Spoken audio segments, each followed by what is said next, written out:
In this video we are talking about how to insert an image.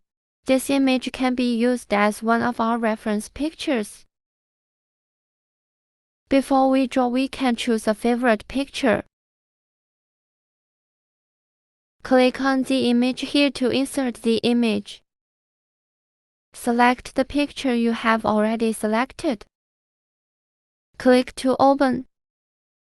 Now this picture has been inserted into our software. If you don't want to display this picture, we click on the base image. This is a state that is not displayed. Click on the base image. This picture will be displayed.